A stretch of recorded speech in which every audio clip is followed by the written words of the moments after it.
ნებისმიერი ასაკი სწავლისთვის დასაშვებია. თუ უნარი გაქვს, თუ უძლური არ ხარ ინტელექტუალურად, არ მობერდა თქვა ტვინის ფუნქციები და მოიხსიერება, მაშინ რა თქმა უნდა გამოდიხარ უკვე ასპარეზიდან. სპორტსმენი როდის ანებებს თავს სპორტს, როდესაც მისი უნარები, ფიზიკური უნარები უკვე შენელდება.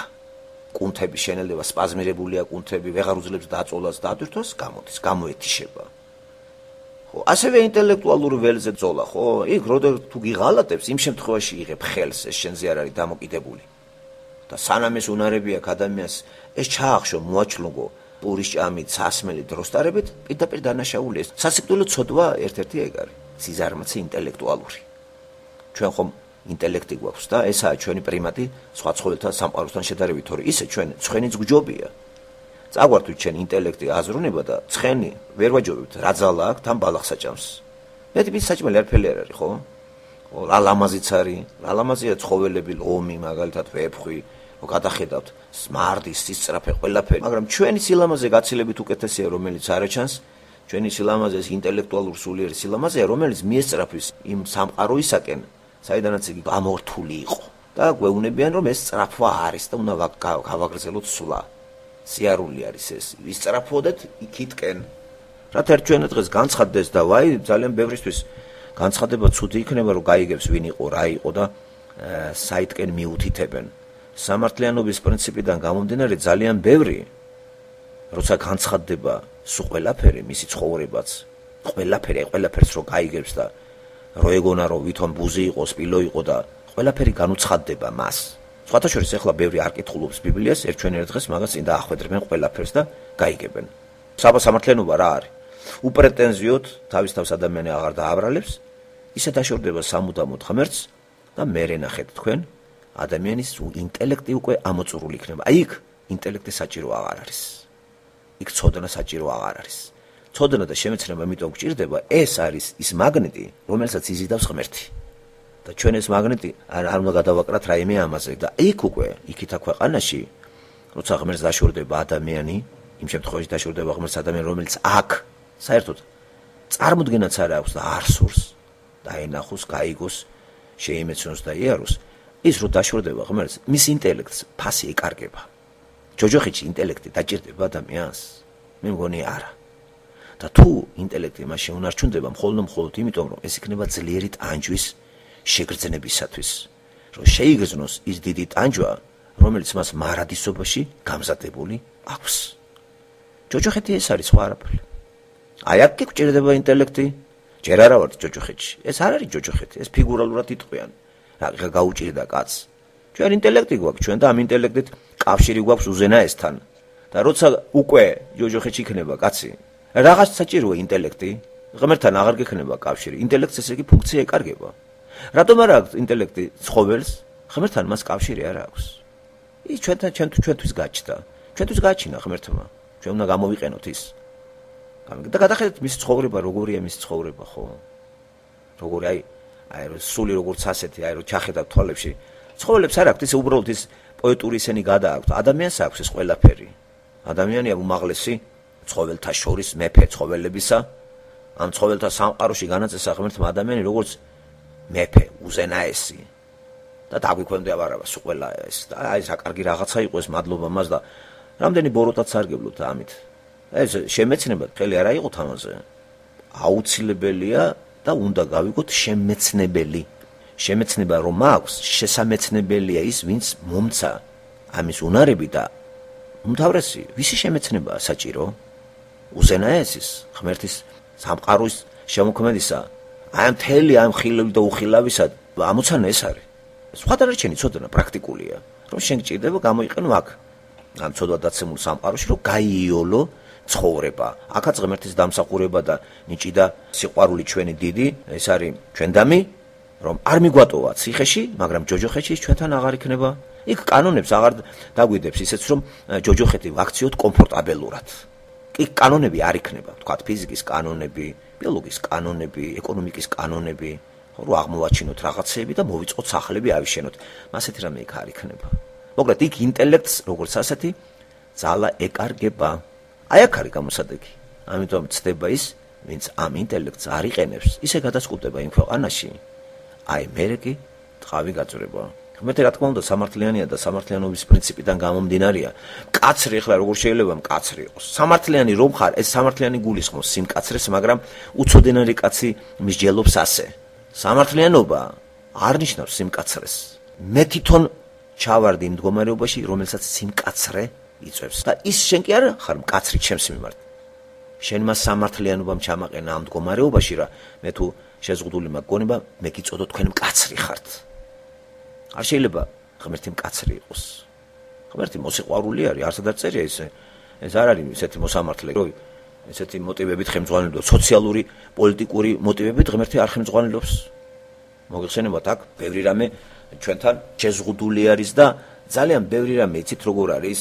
შეცდომაში შეიყვანს ისეთ პიროვნებებს, როგორიც არის თქვა ჩაბარებული აქვთ სასამართლო უწყებები და ადამიანების ბედიღბას განიხილავენ და თვითონ სჯიან ვინ გაუშვან ციხეში და ვინ არა. ახსოვთ ალბათ იურიდიული ასპექტით არაფერი დანაშაული არ მიუძღო და დიმიტრი კარამაზოვებიდან დოსტოევსკის ნაწარმოებიდან და ისე დალაგდა ლოგიკა ყველაფერი მარტო მკითხველმა ვიცით ჩვენ რომ დიმიტრის მამა არ მოუკლავს. ის იმუქრებოდა რაღაცას ფაყურობდა, ყველა ისარგებლა სხვა ამით და სხვა მოკლა მამა. და ამას პირდაპირ დაადეს ხელი. თვითონაც გაიხლართ ამ არეულობაში, ლოგიკაში, მოექცა, როცა დაკითხვაზე გავიდა ერთი მეორე. ეჭუკი აქვს რომ სმერძიაკოვი მოკლავდა, მაგრამ ის დაკითხეს, იმას დამბლა აქვს დაცემული, ეპილეფსიით დაავადებული და არავის ეჭვი არ მიუტანი ამ კაცზე. ხო, არ არსებობდა ექსპერტიზა სისხლის. ნახეს რა დოგაი სისხლი გააქვს, ესე იგი ის არის, ის მიდიოდა. ამ დროს ეს სისხლი არის მეორე ადამიანის გრიგორის ჩაარტყა თავში ეს ფილთაქვა. გამიგე და გრიგორის სისხლი თანამედროვე დღევანდელ პირობებში მომენტალურად დაადგენენ რომ ეს სისხლი ჯგუფი არ ეკუთვნის მამას და ეს არის გრიგორის და ამას გაამართლებდნენ ადვოკატი და გამოიყვანდა. მაგრამ მე-19 საუკუნეა კრიმინალური იურისპრუდენციაში არ არის დიდი მეცნიერული აღმოჩენები ისეთი რომ გაუადვილოს სამუშაო ვთქვათ მოსამართლეს და იგი ხელმძღვანელობს სხვა პრინციპებით. გაბატონებული მოწმეებით, ფაქტებით დაალაგეს ყველაფერი ეს და მოტყუდნენ. კაცი გაუშვეს 20 წლიან კატორღაში. ხო, ასეთი იყო ბრალდება, მაგრამ დამნაშავე იგი იურიდიულად არ არის. მას მამა არ მოუკლია. პირიქით განიცდის, როდესაც გრიგორის თავში ჩაარტყა ის, დაბრუნდა უკან, ახსნებულია, ეიფორიაში არის, ჭკუარეული კაცია. იგი დამონებული არის იმ სიყვარულს, რომელსაც უფრო ცოტა ემოციური სიყვარული ქვია, მას გონებით ვერ აკონტროლებს ამ ემოციებს და ეჭვისა და შურის ნიადაგზე და თუ რა ბოღმების ნიადაგზე გამხეცებული გარბი გამორბის გონია, ვინც უყვარს ის მამასთან არის, მამა კიდე არის მისი გაუთავებელი მეტოქე, ათვალწუნებული მამა, რომელსაც შვილიც არ იღებს წაართვა დედის კაპიტალი და არც წილს აძლევს არაფერს. მოკლედ ასეთი გადამდგარი პორუჩიკი დიმიტრი კარამაზოვის ბედიერის ამ ნაწარმოებში და რატო გავიხსენე იცით ეგა ადამიანები ნახეთ როგორ მსჯია თითქოს ყველაფერი ისე ლაგდება ყველა დარწმუნებულია რომ სამართლიანი განსჯით განსაჯეს პიროვნება და მიუძღეს საწყაული სამართლიანი თელი ხალხით შეხვდა ამას რომ მარტო ერთმა კაცმა იცის ეს თვითონ დიმიტრი რომ მას მამა არ მოუკლავს და დანარჩენები თუ დაიჯერებენ. ნუ ამ რწმენას ალბათ ისე ვიზიარებს მისი ძმა ალექსეი და ვთქვათ გრუშა. სხვა დანარჩენი აბსოლუტურად ყველა როგორც მამის კვლევს ისე უყურებს ამ ადამიანს. იმიტომ რომ მან ბევრი წინაპირობები იყო ამისი, სიტყვიერი, თქვათ მე ხილვით შეუვარდა იქა ჩხუბი, მაგრამ მამას არ მოუკლია, აღიარებს ყველა დანაშაულს იქ. მე ყველაფერი დანაშაული მე მიწვის, ამიტომ მე ესეთი ვარ, ალბათ ტანჯვის გზის იმის გზით, რაღაცებს ყველაფერს წამოიღებს ეს, მაგრამ მენდეთო მე მამა არ მომიკლავსო რა. მინდოდა, მაგრამ არ მომიკლავსო. ხედავთ, რა უცნაურია ხო და ეხლა როცა ღმერთთან წავდგებით ჩვენ აქ შეცდომას აქვს ადგილი და ნახეთ ისეთი ხალხი რომლებიც რაღაც უწყება აქვთ ჩაბარებული და სამართლიანი იმით უნდა მიუძღნენ საკითხს სამართლიანობით ისინი არ უდგებიან ისინი უდგებიან სხვა ლოგიკური ფაქტობრივი ოპერაციების სინთეზირებით ადგენენ რაღაც არჩელი გამოაქვთ ღმერთი ესე არ მოიქცევა ღმერთი არის აბსოლუტური სინათლე და გონება დროს და სივრცეს ის არ ექვემდებარება. იმან მან ყველაფერი წინ და წინ იცის. აი წინ და წინ, აი სანამ დავიბადებით მან ჩემი ყველაფერი იცის. როგორ დავემალო მას? აი რატომ არის რომ მე მის წინაშე არ მექნება ისეთი მდგომარეობა, როგორც დიმიტრი კარამაზოვს. აი მე არ მომიკლავს ესა და სად მიშვებ. მე ხმას ვერ ამოვიღებ. თლიანად ის კი არ განვიჯის მე განვიჯები ჩემივე ხედვით და მე თვითონ მიუჯი სასამართლოზე ჩემ თავს ჯოჯოხეთს და არა ღმერთი ჯოჯოხეთში არავის არ უშვებს. ეგ არის ერთ-ერთი პარადოქსი აი უცნაურობებით სავსე ბიბლიაში და ეს ვერ აუხსნი ადამიანებს და ამიტომ აი რო ღმერთს ადანაშაულებენ ივანე კარამაზოვი ადანაშაულებს ესე მე მის სამყაროს არ ვიღებ ღმერთს კი აღიარებ მაგრამ სამყაროს არ ვიღებ რაღაცა ლოგიკური რაღაცა როგორც იტყვიან ესეთი ოსტატობები მე ვიტყოდი იცი რაღაცნაირად სიმახინჯეები რას ქვია მის ღმერთს თუ იღებ მისი ქვეყანას რატო არ იღებ ჯერ რას ქვია მისი ქვეყანა შენი ქვეყანა შენ ხომ ვერ ერკვევი ამ საკითხებში და პრაფანი ხარ და რატომ მსჯელობ შენ აბსტრაქტულად უყურებ ყველაფერს და შენი წარმოდგენებით შედიხარ ღმერთის იმაში და ნუ თუ შენი აღამატებული ხარ ღმერთზე თუ სამყაროს არ იღებ და ღმერთს იღებ სამყარო მისი გაჩენილია ღმერთს ახლა წინააღმდეგობაა ესე იგი ღმერთს იღებ და ღმერთის მიერ გაჩენილ სამყაროს რატო არ იღებ რა უსამართლობა არის და ღმერთი აქედან უსამართლოა მაშინ ღმერთიც არ უნდა მიიღო ლოგიკურად ესე უნდა გამოდიოდეს თუ სამყაროს არ იღებ ღმერთიც არ უნდა მიიღო მაგრამ ამის ეშინია გახლიჩილია კაცი და ღმერთს აღიარებს სამყაროს არა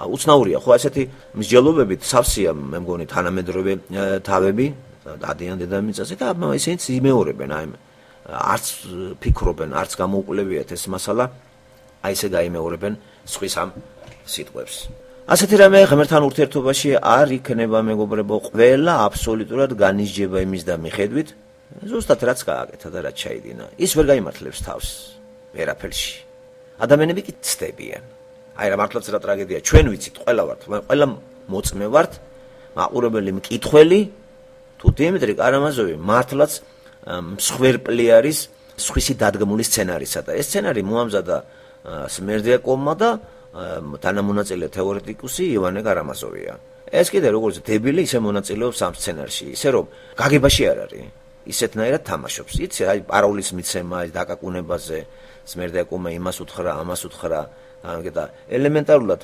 გონიერიც ვერ აღმოჩნდა რომელიმე მოსამართლე რომ კარგად ეკვლიეს და ჩაეხედა იმ სიღრმეებში რომ აქ რაღაცა ამ კაცს იყენებს ვიღაცა და ვინ დგას კიდე მის უკან ძალიან ადვილი იყო ამის შემეცნება მაგრამ სასამართლო დამთავრდა ტრაგიკულად მორალური ასპექტით არის დასმული საკითხი და მწერალიც სწორედ არა ემპირიული საქმე აინტერესებს არამედ დიმიტრის გაყავს ისეთ ფსიქოლოგიურ სიღრმეებში რომ მორალურად ხარ დამნაშავე დიმიტრი და ამიტომ არის ეს ნაწარმოები მხატვრული ნაწარმოები და ეს არ არის ოქმი სასამართლოდან აღებული სასამართლოდან ოქმი რო ყოფილიყო ეს წაგვიკითხა ჩვენ გადაუხაზავდით იმას და გავეთყოდით ეს რა არის სისულელია ვინაიდან ეს რომანია და ნაწარმოები და მხატვრული ღირებულების ნიშანთვისება გააჩნია აქ ესე იგი არის აქცენტი სხვა უნდა გადავიტანოთ დიმიტრი კარამაზოვი მორალურად დამნაშავეა და მთავარი არის მორალური დანაშაული და მორალური გამართლება და ამიტომ უნდა წახვიდეთ ციხეში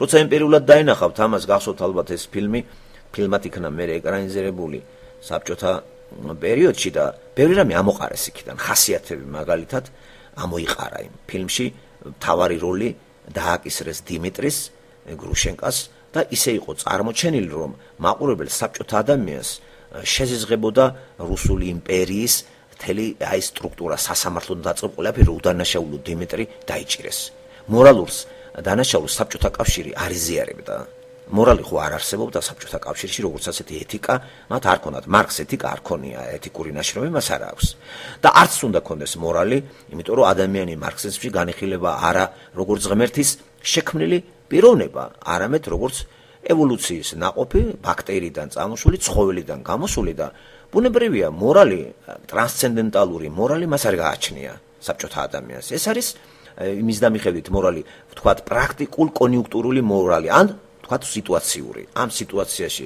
ცხოვრობ ესეთი რაღაცები დაიცავე ეს მორალი არ არის ის რაც ღვთაებრივს უკავშირდება და აი სწორედ დოსტოევსკი ამას აყენებს დღის წესრიგში და არ უნდა შევცდეთ და ესე არ განვიხილოთ ემპირიულად ნაწარმოები როგორ იქნა წაკითხული და გადამოტანილი საბჭოთა იმაში რატომ შემოიტანეს ეს რომ აი გაემართლებინათ რა კაი ყოფაში შემოვედით ჩვენ რა საზღარი იყო ის ქვეყანა საწყალი დიმიტრი როგორ ემსხვერპლა ამ სისულელებს სხვა მოკლა და ეს ვერ გაიგეს დღეს თანამედროვე იმაში როგორი კარგად მუშაობს სასამართლო სტრუქტურები ჩვენი თავარი მოქმედი გმირი ეკრანში წარმოჩენილია დიმიტრი კარამაზოვი და მისი საყვარელი გრუშა და საზღარი მამა ხო ეს მაგრამ ნაციკში ეგრე არ არის ზიგში ყველა ტიპაჟებს თავი მიძღვნილი აქვს ყველას გვიხასიათებს დოსტოევსკი და ყველა ეს ხალხი ტრიალებს ალექსეი კარამაზოვის ირგვლივ. ალექსეი დადის ყველგან და დავყვებით ჩვენ მას და ესე იგი დოსტოევსკის მთავარი გმირი კარამაზოვებში არის ალექსეი კარამაზოვი. ზოსიმეს მოწაფე და ივანეს ძმა და დიმიტრის ძმა შესაბამისად და სმერდეკოვის ძმაც, ხო? სმერდეკოვი ამათი ძმა არის, გადაგდებული, დაბოღმილი. და ეს რუსეთი არის წარმოჩენილი მთლიანად ხასიათები, მე სუთელი გალერეაა მან, ვინ როგორი არის. განსაკუთრებით მაგალითად, როგორი შეხედულება ერთი ასეთი პიროვნება არის წიგნში. ფილმში საერთოდ არ ფიგურირებს საბჭოთა აი ერთ ეკრანულ ვარიანტში, გაკვით არის ტელესერიალში და ამერიკულშიც არის, მაგრამ იმ საბჭოთა იმაში 60-იან წლებში როა გადაღებული არის. კერძოდ აი არის ერთი თავები არის მიძღვნილი, სამი თავი თუ არ ვცდები, ნიკოლოზ კრასოტკინის პიროვნება. 14 წლის ბიჭია. დაწვრილებით აღწერს ამის ცხოვრებას დოსტოევსკის შემთხვევითი არ არის. და ეს ბავშვი თუ ყველას სხვანაირად ექცეოდა, აი ალექსეი ალიოშა კარამაზოვთან უკვე დიმიტრის ძმა არ და ივანეს ძმა, აი ამასთან ეს სხვანაირი არის. სულ სხვანაირი შეხედულებები აქვს ცხოვრებაში ამ ბავშვს. ეს არის მოსამზადებელი საფეხური როგორი ხალხი მოდის მერე. ნუ კომუნისტები, ხო? ამას არაფერს არ ჯერა, არაფერს არ წამს. უშიშარიც არის ერთი შეხედვით, უმამოდ იზრდება დედა ყავს ერთ არის ეს ბიჭი. ერთ-ერთი საინტერესო სახი არის წარმოჩენილი.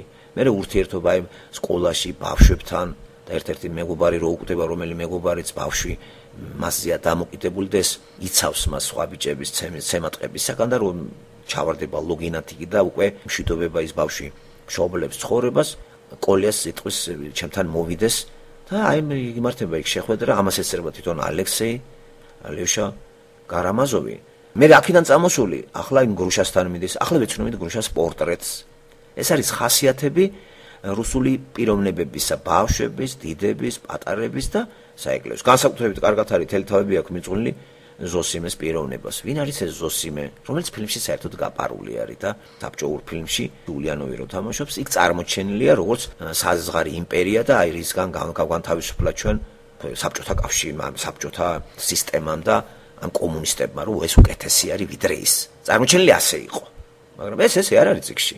სულ სხვანაირად არის, ეგ დოსტოევსკის თემები ცოტა სხვანაირად აქვს წამოწეული, მას მორალური რაღაც აინტერესებს. პრობლემა დოსტოევსკის ყოველთვის დასმული აქვს არასოციალური. მისი რომანები არ არის სოციალური და არც ეკონომიკური, მისი რომანები არის სულ ეთიკური. დოსტოევსკი არის ეთიკური მწერალი. და ეთიკა კიდე რასთან არის დაკავშირებული? ან სატანასთან, აღმერთთან. აი მას იკვლევს ეს კაცი. აქედან არის რომ აი უფრო დაინტერესებული არის ალექსეი კარამაზოვით და მთავარი გმირი მისი ეს არის. თვითონ იძახის შესავალში, როცა ჩვენ ვეცნობით პირველ წყაროს რომანს და არა მის ეკრანულ ვარიანტებს. მე ის მაგალითი იმიტომ მოვიყვანე, რომ ღმერთი კაცრი ეს ტერმინი ამას არ ესადაგება. არა, ეს ადამიანური ტერმინოლოგიით ღმერთს ვერ დავახასიათებთ. ეს არ არის კაცრი, არ არის სასტიკი, ის არის სიყვარული, მოსიყვარულია, ჭკვიანია, გონიერია, სამართლიანია. რას ლაპარაკობთ კაცო? და ეს არის რომ წმენის მომცემია. და აქედანვე უნდა დამშვიდეთ, იმიტომ რომ არ არსებობს ასეთმა გონიერმა ადამიანმა ჩვენ რამე ისეთი მოგვანიჭოს ან ისეთი ადგილი მიგვინიშნოს, სადაც ჩვენ დაუმსახურებლად ამოვყოფთ თავს. არა. ეგ არც ეფიქროს არავინ. იმიტომ ჩვენი ინტელექტი ახლა რომელიც ამგვატანა მან, რომელიც რა თქმა უნდა ცოდვით კი არის დააბრეცილი, მაგრამ ამავე დროს აღდგენილი ქრისტეს მიერ. ასე რომ ეს სასწაული თუ არ ვიწამეთ ჩვენი ინტელექტი ისევ ცოდვის ქვეშ იქნება და ცოდა დაცემული ინტელექტის მოღვაწეობას და მუშაობას სამოთხეში ვერ გაგვიყვანს. ჩვენ უნდა ვიწამოთ ის, რომ როგორც ჩვენი ზნეობა, ჩვენი მორალი, ჩვენი ნებელობა, ასევე ინტელექტი ცოდვამ დაამახინჯა, დააბრიცა. შესაბამისად, შემეცნებას კურსი შეეცვალა. შემეცნება ღმერთისკენ კი არ წავიდა, რასაც ვიმეცნებთ ჩვენ ღმერთის სამსახურში კი არ ვიმეცნებთ, რასაც ვიმეცნებთ ჩვენ ადამიანის მატერიის სამსახურში ვიყენებთ და ადამიანს ვაღმერთებთ. აი ეს არის ნიშანი იმისა, რომ ჩვენი შემეცნება არის ცოდვას დაქვემდებარებული. ქრისტეს შემოსვლით ამ ცნობით რომ მოვიდა და ჩვენ არაფერი არ გვჭირდება, არც ქირურგიული ოპერაცია, არაფერი, უბრალოდ რწმენით ვიღებთ იმას, რომ მან აღადგინა ურთიერთობა ჩვენთან, ამის მერე იმედით და რწმენით უკვე აღარ ჭოჭმანობთ, პირდაპირ ჩვენი ინტელექტი კურსს იცვლის და ჩვენი შემეცნების ობიექტისკენ სვლას იწყებს. ვტოვებთ ადამიანს, მატერიას და კურსს ვიღებთ ღმერთისკენ და პარალელურად ვიყენებთ იმას, რაც იცვართ. ჩვენ ადამიანს აღარ ვაღმერთებთ, მატერია აღარ არის ჩვენი შემეცნების ობიექტი, აღარ ვქეკავთ რა არის მატერიაში, ქვას არ ვტეხავთ და მიკროსკოპში ჩვენ ვეძებთ ღმერთს. თან უკვე მიგვიძღვის ისეთი პიროვნება, ვინც თავად იყო მაუწყებელი აი ამ სამყაროისა, რომელსაც სათასაფელი ქვია და მიგვანიშნა მან ღმერთის ატრიბუტებზე, იმ ნაწილებზე, რომელიც ჩვენთვის გაუგებარი იყო. სიკეთე, სიყვარული, როგორი აი ეს ქრისტე. ქრისტე მე და მამა ერთი ვართ. ამდენი ხანია თქვენთან და მამა ჩვენი მამაო ეუბნებიან იესოს. რომ ამდენი ხანია თქვენთან ვარ და ვერ ხედავთ, რომ მე და მამა ერთი ვართ. ნახეთ, ქრისტე ეს იყო წარმომადგენელი მამისა და ქრისტეში უნდა ჩვენ დაგვენახა მამა. როდესაც განცხადებულია ბიბლიაში ღმერთის პორტრეტი, ჩვენ ხედავთ რომ რა არის და როგორ არის და ვერ დავიძვრენ თავს, ვიცი არ ვიცნობდით. როგორი იყო პიროვნება იესო? ასეთი თვისებების მატარებელი არის ღმერთი. ეს ხეული კი არ მაინტერესებს რომ განკაცდა. მე მაინტერესებს თვისებები, ატრიბუტები. პიროვნება, ინტელექტია, სიყვარულია, აბსოლუტური სიკეთე არის. ყოვლადწლიერი, ყოვლისცოდნია, ყველგან არსებულია. აი მისი მახასიათებლები, აი მისი ატრიბუტები. ეს არის უდიადესი რამ არის და რაოდენ უნდა იამაყოთ, რომ ასეთი პიროვნების შვილი ვბრძანდებით. ბევრჯერ მithქვია და ვიმეორებ. მოკვდავი ადამიანებით როგორ ტრაბახობენ, როგორც შვილები, ასე მშობლები. შვილები იმ შემთხვევაში, როდესაც თვითონ არაფერს არ წარმოადგენენ და მამები არიან რაღაცა. მშობლები იმ შემთხვევაში, როდესაც თვითონ არაფერი არ არიან და შვილები გაღმერთენ, თქვათ პრეზიდენტი ყავთ შვილი, მსოფლიო ჩემპიონია შვილი, მუსიკოსია შვილი, როგორ ამაყობენ. ხა წარმოიდგინეთ, როგორ არ უნდა ვიამაყოთ, ვინ შექმნა მზე. ვინ შექმნა ადამიანი. თან მოვიდა და აი ესეთი ვარ, მოსიყვარულე, ჯვარზე გაეკრა, გვეფერება. აი ეს იამაყე. თუ იამაყებთ იმით, რომ ღმერთი თქვენი მშობელია. აბა სხვა დანარჩენ რამდენიც უნდა იამაყოთ შვილით, გამორიცხეთ ეგა. შეიძლება ვერ შეხვდეთ მას. რა სამაყვა შვილი გამდიდრებულია თუ არა? ან რა სამაყვა მშობელი ვინ აკავთ? ხორცელი მშობელი. დღეს არის, ხვალ არ იქნება. ყველა დაივიწყებს.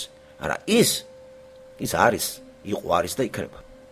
ამიტომ ვიძახით ჩვენი ინტელექტი ყოველთვის ეს არ უნდა იყოს შეჩერებული და თუ თქვენ ცნობათ მიიღეთ ის რომ ბიბლია ღმერთი არის თქვენი ინტელექტიც რა თქმა უნდა აღდგეს ცოდვისგან უკვე განთავისუფლება ეს წმენაში უნდა შემოვიდეს და თქვენი შემეცნებით ის სწრაფა მანდეთკენ უნდა წავიდეს და გზადაგზა ის რომ მიგითითებთ ის კიდე უნდა გააკეთოთ თუ საჭიროა სამუშაოსაც დაგაყენებთ გზაზე და არავითარი კომპლექსი არ გექნებათ როგორ შეიძლება კომპლექსი გქონდეთ თქვენ როცა აღმოაჩენთ რომ თქვენ მშობლად უზენაესი ღმერთი გყავთ უნიჭიერესი და უჭკვიანესი არსება. კომპლექსი კი არა, უნდა იამაყოთ და თან განსაკუთრებით რო გაიგებთ რომ ის შექმნილი ხართ. შეიძლება გწვენოდეთ თქვენ თავისა, გწვენიათ იმიტომ რომ დარვინიზმის კომპლექსი დაგდებთ. დარვინის თეორია ცხოველიდან წარმოსული, ვერ ავმაღლით ისემ დონეზე, რომ ზოგი მაინც მაიმუნის დონეზე არის და ზოგმა უფრო მეტად იაქტიურ და ევოლუციის შედეგად უფრო ჭკვიანი გახდა. მე კიდე კომპლექსი მაქვს, ვერ გავხდი ჭკვიანი. ეს დარვინიზმია, ეს მატერიალიზმია, ეს ევოლუციის თეორიაა. ეს სიცოცხლის დაწყება არის ბაქტერიიდან, ინფუზორიიდან. მაგრამ როდესაც თქვენ იტყვით რომ ღმერთი შექმნილი ხართ, ეს სიცოცხლის დაწყება ღმერთიდან და მე შეიძლება თქვათ რომ კომპლექსი გაქვთ რაიმესი? კომპლექსი კი არა გაქვთ, უნდა დასჯერდეთ იმას, რაც გაქვთ. უნარო ხართ, იმიტომ რომ ღმერთმა არ მოგცათ უნარი მაგალითად მსოფლიო ჩემპიონი იყოს ჭადრაკში. მაგრამ რაღაცა მოგცათ. აი რაც მოგცათ ის მოძებნეთ. განახორციელეთ ის და დაელოდეთ თქვენ როლს და ადგილს. თვითონ ღმერთმა გიწილადათ ის რაც ხართ, ზეინკალი ხართ, დურგალი ხართ, თუ მეცნიერ მუშაკი ხართ. არავითარ შემთხვევაში საყვედური. არავითარ შემთხვევაში სირცხვილი იმისა რომ დურგალი ხართ. აი ეს არის შეგნება იმ რწმენისა, რომელსაც ქვია კრეაციონისტული რწმენა, თეისტური ევანგელისტური რწმენა, რომ ადამიანი ღმერთის გაჩენილია და ყველაფერს იმისგან იღებს. როგორ შეიძლება თქვენ რაიმეს შეგრცხვეთ? არა და არა. ნებისმიერი 100 წლის რო იყოთ, მაინც არ შეგრცხვეთ და ჯიქით იმეცადენეთ. როგორ შეიძლება შეგრცხვეთ? შეგრცხვეთ იმისი რომ არ მეცადენოთ ინტელექტს არ ამუშავებთ. ლენინის აზრი არ არის სხვათა შორის და არც ისა სწავლა. ეს არ არის ლენინური აზრი. ლენინი რა ისე? ლენინი იპარავდა თელი რიგი რაღაცებს შეგნებულად, შეუგნებლად. აქ-აიქ სიბრძე უამრავი წიგნები მქონდა წაკითხული და რაღაცას აი ესეთი იმით წამროშავდა, ხო? ამას ქვეცნობიერის ლოგიკა ქვია ფროიდის ფილოსოფიაში და ფსიქოლოგიაში და რაღაცას გადაფარავს განაცხადებდა, ხო? ეს ახლა ლენის ის მართლაც ასე კი ნუ გავიგებთ რომ სწავლა. ადამიანს სჭირდება. ცოდვად დაცემულ ადამიანს მით უმეტეს. და ჩვენ ვისგან უნდა ვისწავლოთ? ვინ არის ჩვენი მასწავლებელი? სწავლის წყურვილი გვაქვს, მაგრამ ჩვენ მასწავლებლის შერჩევაშიც სიფრთხილე უნდა გამოვიჩინოთ. ვინ არის მასწავლებელი და რას გვასწავლის? არის თეორიული ცოდნა, არის პრაქტიკული. თუმცა დურგლობას გვასწავლის ოსტატი, მივენდოთ მას და კარგი ნიჭიერი დურგალი პროფესიას გვასწავლის. როცა ლაპარაკია სიცოცხლის გადარჩენაზე, მარადისობაზე, აქ უკვე სიფრთხილედ უნდა ვიყოთ. ვინ არის ჩვენი მასწავლებელი, ვინ წაგვიწყვება წინ და მიგვითითებს იქითკენ, სადაც ჩვენ საუკუნო ნეტარება გველოდება. ყველა არის ასეთი? ყველა არ არის გვეუბნება ბიბლია. ერთადერთი ვიცი ესეთი მასწავლებელი, ეს არის იესო ქრისტე. და მისი მოციქულები და მიმდევრები, ვინც მაგას მისდევენ კვალ და კვალ. და ჩვენც ჩავდგეთ რიგში და გავყვეთ იმათ კვალს. თუ მეორენი არ ვიქნებით, მეასენი ვიყოთ, მხოლოდ იმ რიგში ვიყოთ, რომელსაც ქრისტიანული გზა და ბილიკი ქვია და მეათასე ვიყოთ, მაინც მივალთ იმ გზაზე. არ აქვს მნიშვნელობა პირველი ვიქნებით თუ მე მილიონეთი. აი იმ გზაზე თავარია ვითქეთ. ისეთი რაღაც არის ღმერთი, რომ ეგ არ არის ადამიანურად არ შევხედოთ. ეს აქტივაცია ავტომატურად, ესე იგი, წყდება. კავშირი აღარ იქნება. ასე არის დასმული საშინელება, თორე განა თვითონ არის საშინელი მონსტრი, რომ გვეტაკოს და დაგვახჩოს. მოკლედ, ჩვეულებრივ ამბავში, როცა ადამიანი დააშავებს, ჩვენ იმას გავასამართლებ და მე ჯალათია გამოყოფილი. ჯალათის შედეგად ან გააწყებლავს იმის დამიხედვით, რა არის მისჯილი და რა საჯელის რა ფორმები არის ქვეყანაში, ისე ვიჭით მას. თუ ქვების სროლა ქვებს ვესვრით, თუ გაწყებლა გავწყებრით, თუ ჩამოხშობა ჩავ, თუ თავის მოჭრა თავს ჭრით.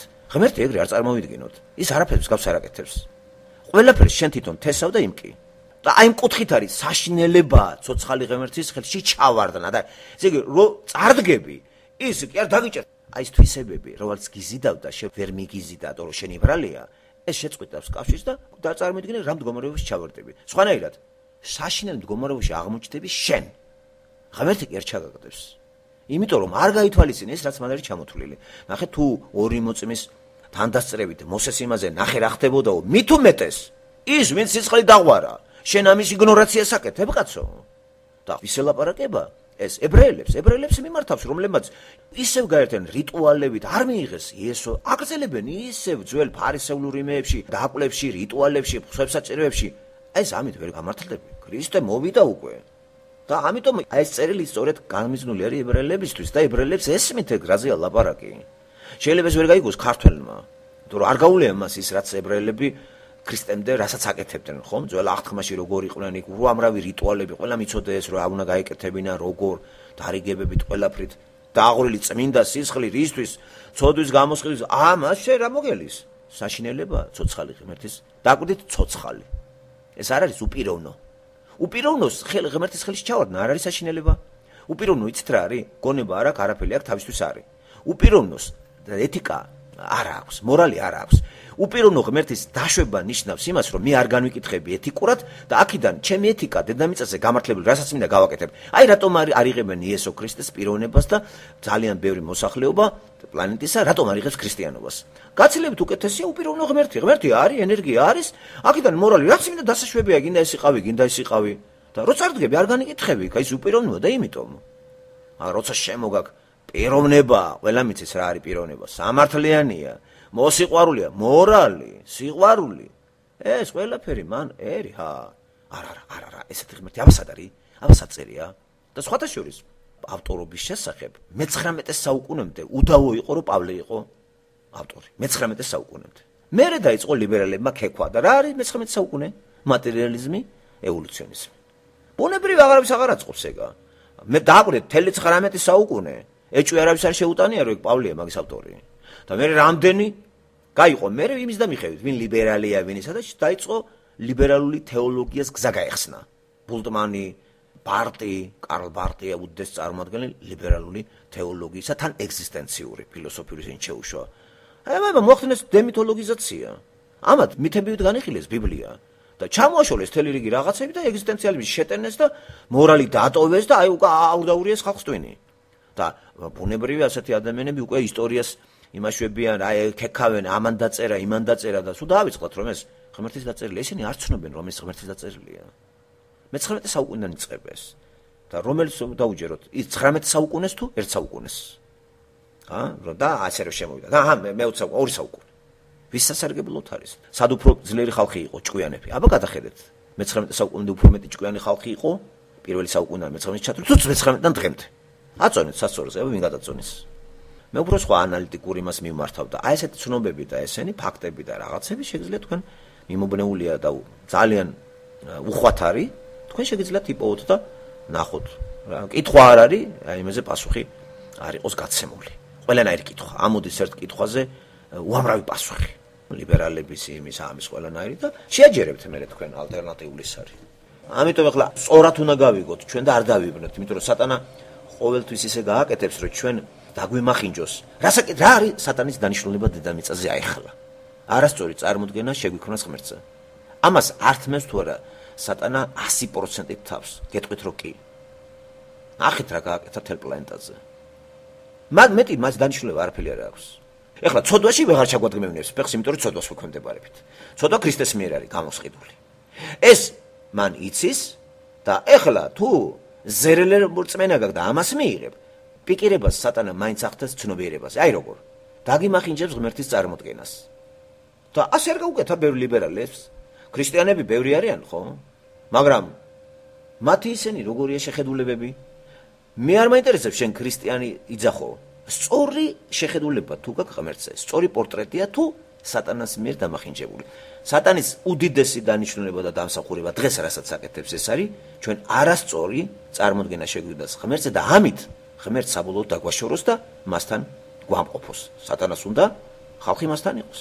ასე წაართვას ღმერთს, ხალხი შური იძიოს, აუჯანყდარა და ხალხის გარეშე ხო არ იქნება იმ ჯოჯოხეთში. თქვენ იცით რომ სატანა იქნება ჯოჯოხეთში და ღმერთი აღარ. და მტერს სატანასთან ყოფნა. მისი შედეგებს აქ იმკით თქვენ და მithumetes იქ რო იქნება და თლიანად რო განცხადებული იქნება ყველასთვის. რა მდგომარეობა იქნება ეს მე ვერ წარმოვიდგენ ამას და ვერ აღწერ. მე არ მაქვს ახლა ფანტაზიები ლიტერატურული რომ დადგმები და მე არ ვიცი. ერთი კი ვიცი რომ საშინელი მდგომარეობა იქნება. რო წავდგებით. სინათლეა მე ღმერთი და სინათლეში ყველა ჩვენი სიბნელე განათდება. ადამიანი კი ბნელია ცოდვა დაცემული ადამიანი. წარდგები სინათლესთან? სულ ყველაფერს დაინახავ. შენ სიბნელე იქნება წარმოჩენილი შენთვის. ღმერთისთვის კი არა. რათა შენივე თავი შენვე განიკითხო და შენვე გამოიტანო განაჩენის ენის თავისა და ღმერთთან შენ სასაყვედრო აღარაფერი აღარ გექნება. საშინელებაა დიახ, ცოცხალი ღმერთის ხელში ჩავარდა. ძალიან ბევრი ეს უნდა გახაზოს, იმიტომ რომ დღეს მოდაში არის უპიროვნო ღმერთთან ურთიერთობა. ესეთი უპიროვნო რა არის ღმერთი, ენერგია, გახთები ღმერთი და მორალი აქედან მორალი არის პრაგმატისტული. მაწყობს ამ ქვეყანაში ესეთი მორალია, იმ ქვეყანაში და ყველა ქვეყანაში სხვადასხვა მორალი არის ერთი.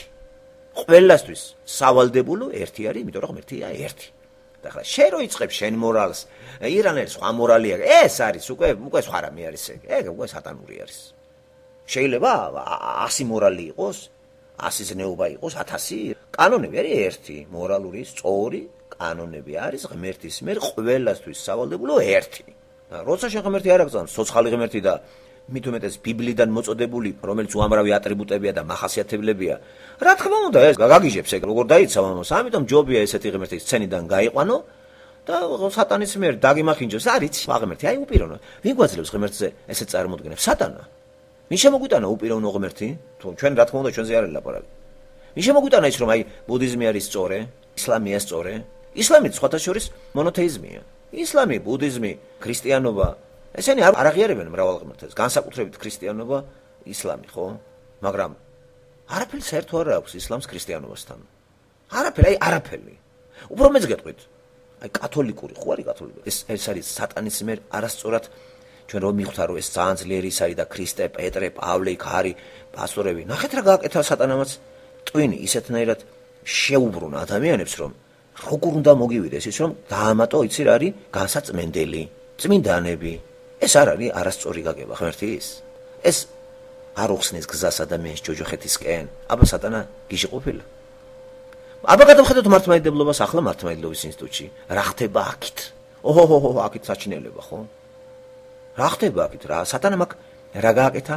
აქ საერთოდ მთლიანად სრულიად წარმოდგენა რომ არ ქონდეს კარგი ღმერთზე, სატანამ ეს წიგნი, როგორც სახელდებით ბიბლია წიგნი, საერთოდ გვერდზე გადაგვადებინა და შემოგვიტანა სხვა წიგნები. ისეთი ადამიანების წიგნები, რომლებიც ცნობილი არიან მამებად. და აი ეს დაგვიდო ჩვენ სახელმწიფო და მამების მიერ დაწენილი წიგნით რა პორტრეტი შეგვიმუშავდება ღმერთზე. იმ მამების წიგნში ღმერთზე არაფერი არ წერია. მათი წარმოდგენები, ბიბლია არის ერთადერთი და თავად მაცხოვარი წარმომაჩენელი ღმერთისა და თავად იყო ღმერთი იგი. და თუ ამას მე გავწევთ გვერდზე უფრო მეტად დამატებითი ძირითად სახელმწიფო სხვას გავიხდი და ეს ისე იქნება დამხმარე საშუალება, სატანა ამით მიზანს აღწევს. ხედავთ, ამიტომ ფრთხილად ვიყოთ, კატეგორიული უნდა ვიყოთ ამ საკითხში, რომ ქრისტე იესო არის ღმერთი. მისი ირგვლივ ტრიალი მუდმივ.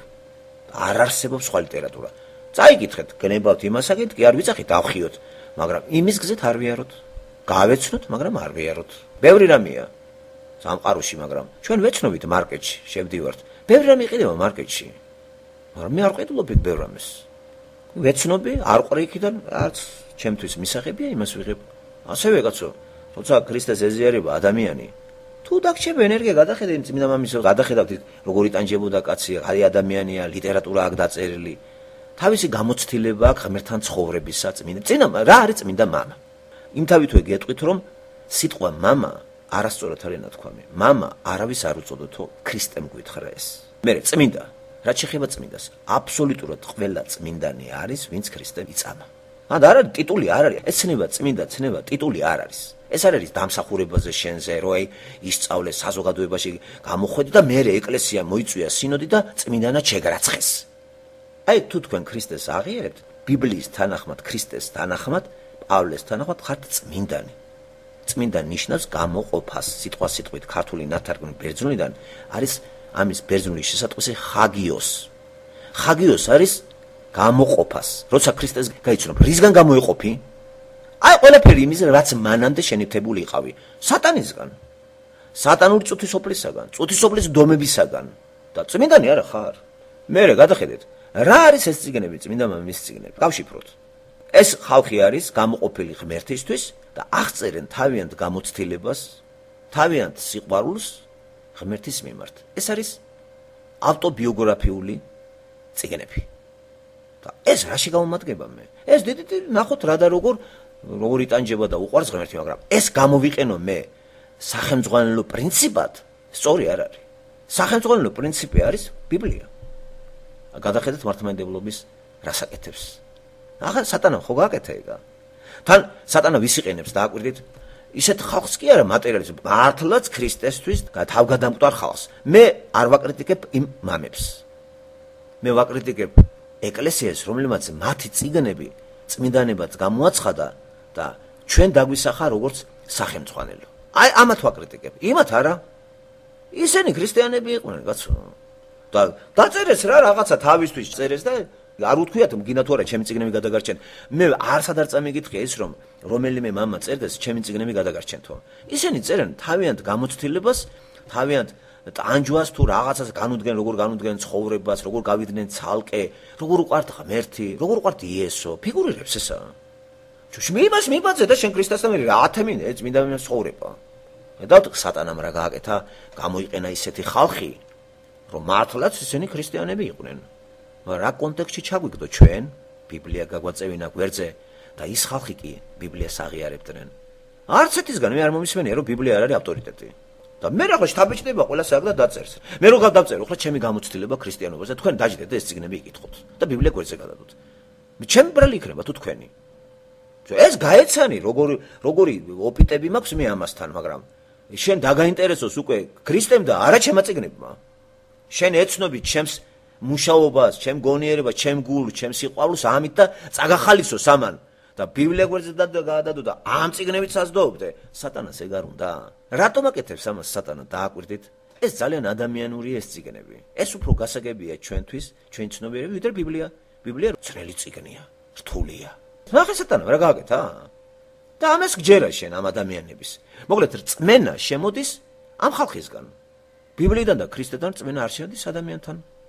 შიოლაშვილიდან შედის, ხატიდან შედის, ეკლესიაში წანწალით შედის შენობაში, სანთლების დანთებით და აი ამ რწმენით 60-ში წავავინ მე. ეს ხომ არ არის ქრისტეს რწმენა. და აგრებია ებრაელები მაშინ წერია ეგა. როგორ შენ უგულებელ ყოფ იმას, ვინც სისხლი დაღვარა, ეს უნდა გაბატონდეს. ეს არის როგორც სიტყვიან იადრო, ბირთვი. ბირთვი არის ეს. ეს არის დინამოს. წერია კიდევაც რომელი დინამი. ეს დინამიც რა არის? ძალა. ეს არ არის ამას ძალა აქვს, ძალა ღვთისა. აი რა განსხვავება და მამების წიგნს რო კითხულობ, ის ძალა ღვთისა არ არის. ეს არის მემუარები, ქრისტეზე შეყვარებული ადამიანის მემუარები. შეგიძლიათ წაიკითხეთ, რა პრობლემაა ეს? რატო უნდა იყოს ეს მისაბაძე მაგალითი ჩემთვის? მე გადავხედოთ, რომ მართლა ყოფილა ქრისტე, რომ ეს ხალხი ამას ეწერებოდა და იქ ბევრი შეცდომებია. იმიტომ რომ ადამიანები იყვნენ ისინი, ბევრი სისულელეებია. საერთოდ არაფერი არ გამომადგება მაშინდელი მამების თავის ცხოვრების წესი ტყეში გასვლა და ეს არაფერი არ მადგია დღეს. ბიბლია კი მადგება. ნებისმიერ დროში, ნებისმიერ ეპოქაში, ნებისმიერ იმაში, სადაც უნდა იყო ტყეში, ქალაქში, ყველგან. ეს ღმერთის სიტყვაა. ეს ღმერთის სიტყვა ჩემთან ცოცხლდება, როდესაც კითხულობ. ამიტომ ერთადერთი წერილი, რომელიც ღმერთმა ჩვენ გვიანდერძა, არის ბიბლია. ამავე დროს იმ ბიბლიაში დაამატა, ამას არაფერი არ მიამატოთ და არც გამოაკლოთ. ესე იგი ბიბლიას არ ჭირდება დამატება სხვა წიგნებისა, არ ჭირდება გამოკლება. ორივე დარღვეულია. დაამატეს კიდევაც და გამოაკლეს. არიან ხალხი, რომელიც ბიბლიიდან ბევრი რამე ამოღებულია, გამოკლებულია. ბევრმა ახალი აღთქმა გამოაკლო. ბევრმა მართლმადიდებლები მაგალითად ახალი აღთქმის იმ ნაწილებს იღებენ, რომელიც არის ებრაელები, პავლეს წერილები, გზავნილი რომელთა მიმართ, პირველი, მეორე გზავნილი კორინთელების მიმართ. ეს ყველაფერი აქტუალური არ არის საქართველოში. არც ერთ მრევლმა თვითნასწავლი ქრისტიანი არ არის, გამორიცხეთ ეგ იცოდეს ვინმე. ქრისტიანობა თაყვანიზაცია არ არის. ქრისტიანობა არის ქრისტეს თაყვანის ცემა და არა გამოთაყვანება. და ჩვენთან მართლმადიდებლური რელიგია და მართლმადიდებლური მოწმეება გამოთაყვანებული. ესე იგი გამოთაყვანდა. კი არ ეთაყვანა, გამოთაყვანდა. მაგ წიგნს ძირითად სახელმწიფოებად არ ცნობენ ეგენი და მიგითითებენ სხვა წიგნებზე. არ ცნობენ ეგენი ავტორი და ვერ შეეკამათები. იგიტყვის რომ ამ წიგნს მე ესე არ ცნობ სხვა წიგნები, ეს ისე რა.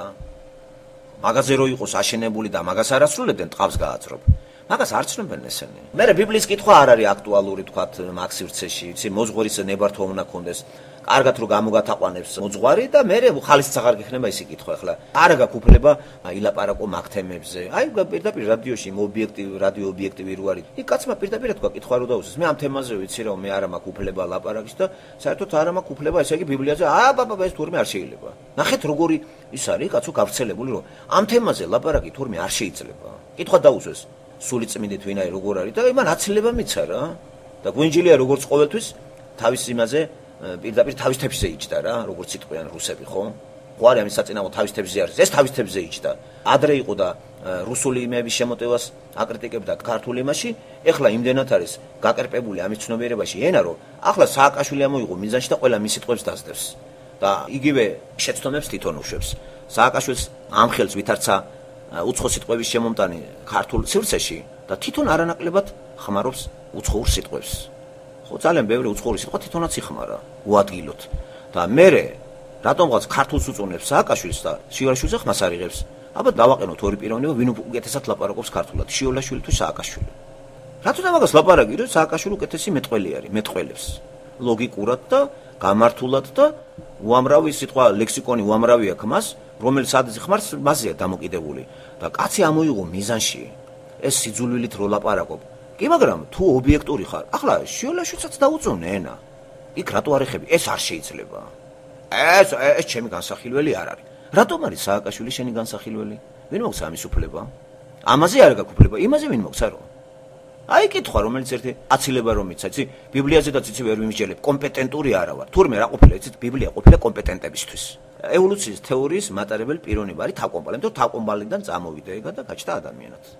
აი ეს არის ჩემთვის თავკომპალა, ჩემს ლექსიკონში რო იცოდეთ. სალანძღავი სიტყვა არ არის. მსოფლმხედველობიდან ამოღებული ლექსიკონია. განსაკუთრებით ის ხალხი, ვინც მსოფლმხედველობას ატარებს ევოლუციის თეორია, დარვინის და მატერიალიზმს. თავკომპალებია მაგ ხალხი, აბა